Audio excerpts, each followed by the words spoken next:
E eu acho que o Bahia tinha time para estar classificado na noite de hoje. Tinha. Então isso gere uma decepção ainda maior, porque assim, em capacidade de futebol para uma equipe jogar, o Bahia poderia estar classificado ao invés de eliminado. Embora tenha cometido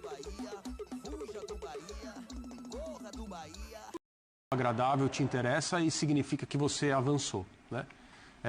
É muito difícil escalar o calendário sul-americano, como, por exemplo, o Fortaleza fez nos últimos anos, né? Sim. E eu não uso o Fortaleza como exemplo aqui para acirrar qualquer rivalidade entre dois times do Nordeste brasileiro, que são, na verdade, acho que todo mundo já percebeu, dois times da realidade do futebol brasileiro, não importa a geografia. Sim. O Fortaleza, pelo seu crescimento nos últimos anos, internamente, a maneira que o clube é administrado antes e depois de virar SAF, e o Bahia, por uma rota diferente, sendo parte de uma estrutura internacional, a estrutura em que o Manchester City é a cabeça de tudo. Então não dá para você desenhar que então a gente vai colocar mais investimento, as pessoas vão se capacitar e aí a gente vai cada vez melhorar, ter resultados com rapidez, superiores, mais relevantes, e daqui a pouco a gente está disputando o título da Libertadores ou primeiro da Sul-Americana, coisa que o Fortaleza já fez. Sim. Né? Eu continuo lamentando a noite em que o Bahia perdeu para o Nacional em casa de virada. Não foi na derrota para o Internacional que o Bahia deixou de se classificar às oitavas da Libertadores. Foi naquela noite em que estava tudo na mão. Você gerou tudo isso aqui, né? Esse jogo. O resultado prático disso foi a eliminação, uma porta para a Sul-Americana. E aí agora? Um momento inicial em que você... Eu tenho convicção que as pessoas do Bahia falam assim, dá para fazer uma campanha bonita e importante na Sul-Americana. É só você olhar os times. E eu acho que o Bahia tinha time para estar classificado na noite de hoje. Tinha. Então isso gere uma decepção ainda maior, porque, assim, em capacidade de futebol para uma equipe jogar, o Bahia poderia estar classificado ao invés de eliminado. Embora tenha cometido muitas falhas hoje, não tenha conseguido jogar da maneira que se propôs a jogar, e tenha cometido no lance dos 2 gols falhas defensivas que foram gritantes ali, e tudo isso acontece no jogo de futebol, né? Raramente um gol é resultado apenas do mérito de alguém, tem sempre um problema que aconteceu, fez algo que não deveria ter feito. Mas eu lamento a noite em que o Bahia perdeu em casa, quando estava tudo na mão para se classificar na Libertadores. Óbvio que não há garantia nem para um lado nem para o outro, se a vitória fosse mantida naquela noite, nem pode afirmar que o Bahia passaria das oitavas, né? E aí é uma outra situação. E agora a decepção de hoje é porque poderia ter se aberto uma porta na Sul-Americana para o Bahia fazer alguma coisa grande, né? Acho que o Bahia brigaria por título. Isso. E o Rogério, na semana passada, declarou de uma maneira que pode ter sido vista por algumas pessoas como excessivamente negativa, quando ele disse que o segundo semestre do Bahia era uma garantia de frustração. Porque o time está presente em 4 competições, estava, né? Hoje já não tem mais uma. E o Bahia não vai ganhar as 4 competições, ninguém sabe o que vai acontecer, muito provavelmente não, mas talvez o Bahia não ganhe nenhuma competição, embora eu entenda que o Bahia é favorito na Copa do Nordeste, semifinal. Mas tem Campeonato Brasileiro, tem a Copa Sul-Americana, Copa do Brasil. Copa do Brasil com o Retrô. Isso. Então, sim, né? Do ponto de vista teórico, o Rogério está certo. As pessoas vão lamentar, talvez ele, Rogério, seja criticado. Só que não dá para você imaginar mesmo que o Bahia vai ganhar 2 dessas 4 competições. Complicado. Eu só não penso que naquele dia, isso foi véspera do jogo de ida contra o América, as pessoas ali imaginassem que a aventura da Sul-Americana ia acabar logo no primeiro confronto, né? Bom, todo mundo aqui está de acordo, então, que era um torneio que o Bahia poderia brigar pelo título e que o Bahia tem time, o Bahia tem elenco, tem ainda, claro, para ter passado por esse confronto contra o América de Cali. A gente entende até que é um time melhor que o América de Cali. A gente vai ver o Santiago Arias na saída do gramado e daqui a pouco a gente vai voltar para entender então por que isso não se concretizou. Se tem time, se tem elenco, se era melhor que o Cali, se era uma equipe para brigar pelo título da Sul-Americana, por que isso não aconteceu? O problema está no jogo de hoje, o problema está na opção de entrar com vocês. O Bahia fez um jogo muito abaixo hoje. em um primeiro tempo pior do que o segundo. Ainda tiveram algumas mexidas e tal. O time melhorou no começo do segundo tempo, mas foi muito pouco. Depois aproveitou alguns contra-ataques, mas nada que assustasse demais o América de Cali. O América de Cali controlou o jogo, foi mal hoje. No jogo de ida, houve uma opção muito clara, e o Rogério falou na coletiva sobre o tal do controle de carga e tal, etc., dos jogadores. 7 jogadores. 7 jogadores. Um apenas, por questão de lesão mesmo. Acho que foi o William José, se não me engano. O William José, que voltou hoje, mas só isso. O resto foi opção para controle de carga. Aonde que está o problema, Birner? A eliminação veio no primeiro jogo, veio no jogo ruim de hoje, são as duas coisas. Vamos lá. Bom, o primeiro jogo com 7 substituições foi bem melhor do que esse. É verdade. Com grande parte dos titulares. Isso é verdade. Bahia chutou 22 vezes no gol, teve 3 grandes chances, mesmo que não tenha sido uma partida brilhante. Sem dúvida. Até porque faltou pontaria. Volume ofensivo é incomparável. Incomparável, né? O Bahia mandou no jogo de ida. Então eu não posso dizer que houve um erro no jogo de ida. Aí se junta coisas, como diz o André, e eu concordo com ele, que são do jogo. Hoje, por exemplo, apesar do Bahia jogar mal, o primeiro gol é um erro. Um erro bobo, que não cabe ao treinador. Jogando com os seus principais jogadores, ou com quase todos os seus principais jogadores. Daí em diante, eu acho que tem uma coisa que também explica. O Bahia jogou 2 vezes e não marcou gol contra o América. No primeiro jogo teve muita chance, hoje poucas.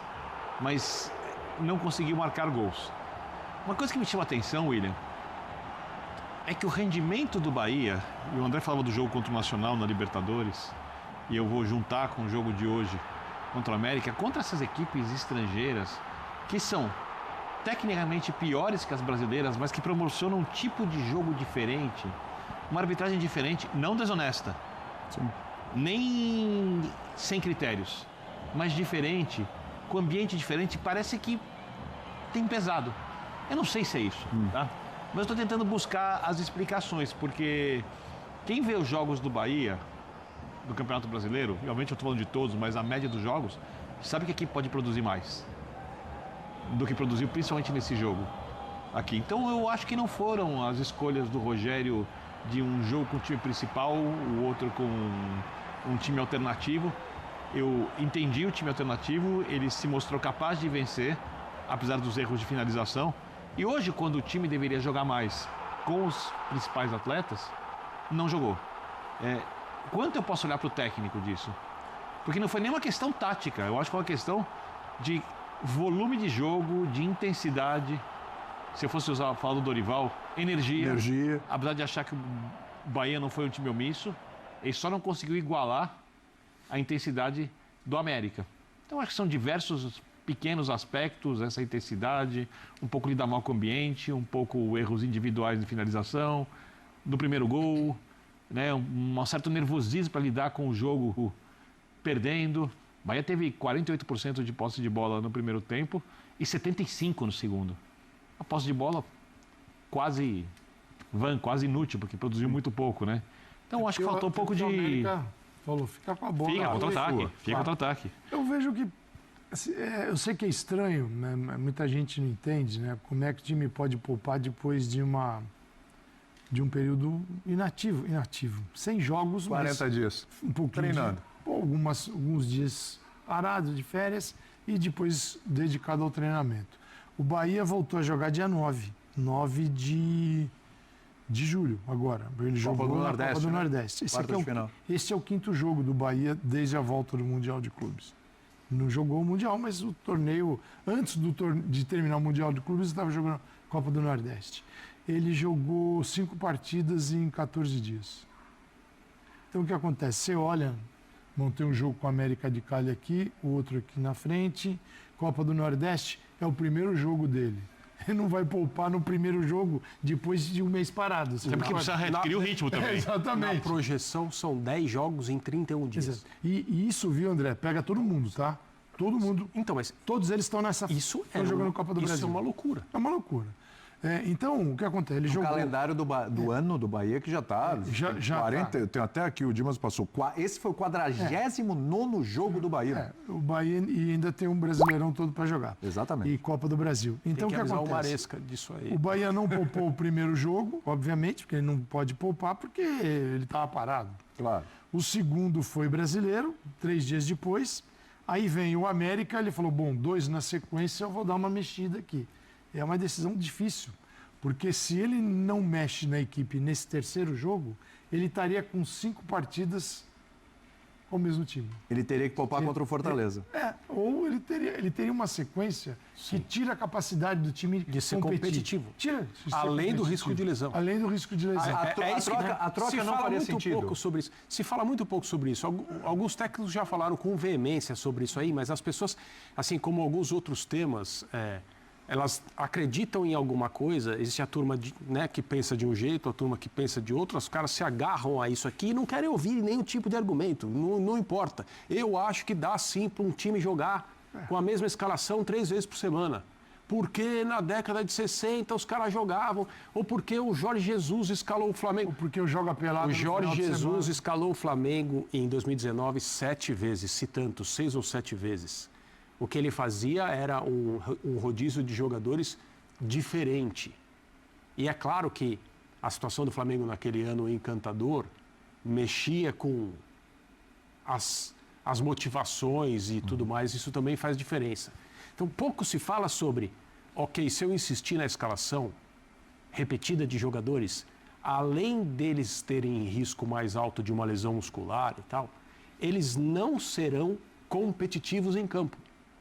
Então, é perder 2 vezes. Eu não vou ter o rendimento que eu preciso em termos de intensidade, a parte física, e eu ainda arrisco esse cara com 15 minutos ter um problema muscular e ele ficar semanas fora ou meses fora. Então, fala-se pouco sobre isso.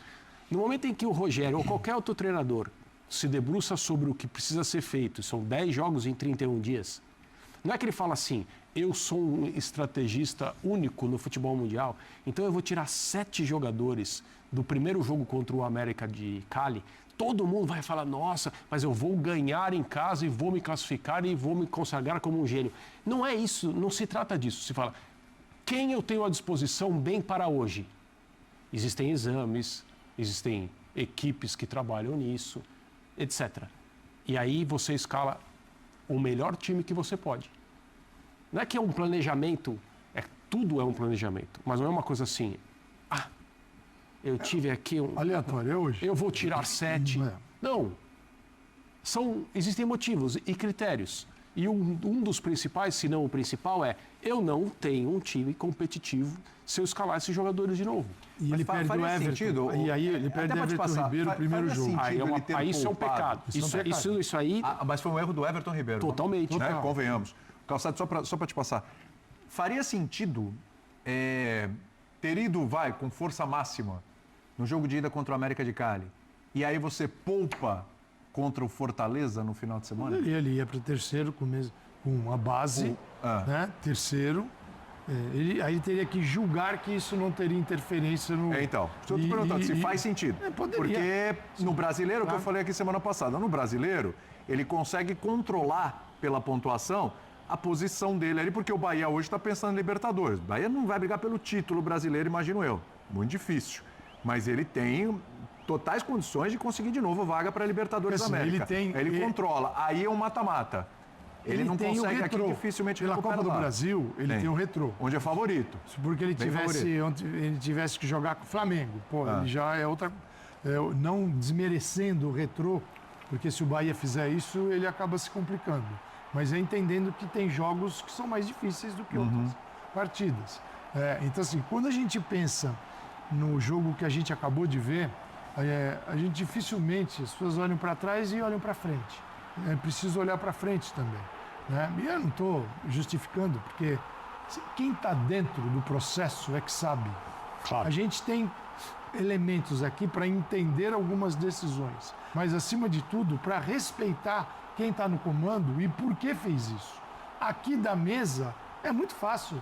Eu mantenho todos os times jogando 70 partidas por ano sem ninguém, tá? E ninguém vai se machucar. Aqui na mesa, ninguém se machuca. Mas no jogo da vida real se machuca. E tem outra coisa, Calçado, além de se machucar. Porque, como você sabe, não é só se machucar. Porque o jogador não vai do 100 jogando ao 0 se machucando. Ele tem queda de rendimento, ele não consegue fazer a marcação intensa como o treinador deseja. Quando o jogador está desgastado, a partir do momento a perna pesa, o passe não sai redondo. Lógico. Você começa a ter uma queda de rendimento. Não é só machucar ou não machucar. Você perde sua condição competitiva. Exatamente. Aí você fala, nossa, o cara tá de sacanagem. Não, de sacanagem tá o E calendário. aí você olha os jogos do Bahia, você entende. Porque o Bahia, por exemplo, agora recebe o Juventude. O que era mais difícil? Você ganhar a classificação contra o América e, quem sabe, poupar um ou outro jogador contra o Juventude. O William José, que para mim é um jogador muito importante quando a gente fala de finalização, que Tá foi o voltando do de Bahia. lesão. Voltando de lesão. Você segura ele no jogo de hoje para colocá-lo, se necessário, no jogo de hoje, em algum momento, como fez o treinador. Aconteceu, né? No Entrou intervalo, segundo tempo. porque você acredita que com 2 jogadores mais rápidos na frente você consegue pressionar, com o Cauli como um terceiro jogador chegando de trás, você consegue pressionar Sim. a marcação alta. Quer dizer, as ideias funcionando ou não funcionando, e eu não estou aqui defendendo o Rogério ou criticando o Rogério, elas têm lógica, porque depois do Juventude é o Retrô, é um jogo acessível, e depois é um clássico, é o Sport, no Recife. É um jogo perigoso, porque é um clássico regional. Mas é o lanterna do Campeonato Brasileiro. Sim. E depois é o Retrô de novo. O América. Então não teria lógica você entrar hoje com o time misto para receber o Juventude. Então Perfeito. tudo tem lógica. Perfeito. Não funcionou. Os outros jogos que você falou, todos são muito acessíveis para o Bahia. E tem uma coisa que para mim é fundamental. Quem são as primeiras pessoas que gostariam de escalar os mesmos jogadores em todos os jogos? Treinadores. Eles não adorariam poder fazer isso? Não, Claro. eu vejo qual é o meu melhor time. Eu escalo esses caras todo dia. Claro. Por que nenhum faz isso? Porque não dá. Não tem como.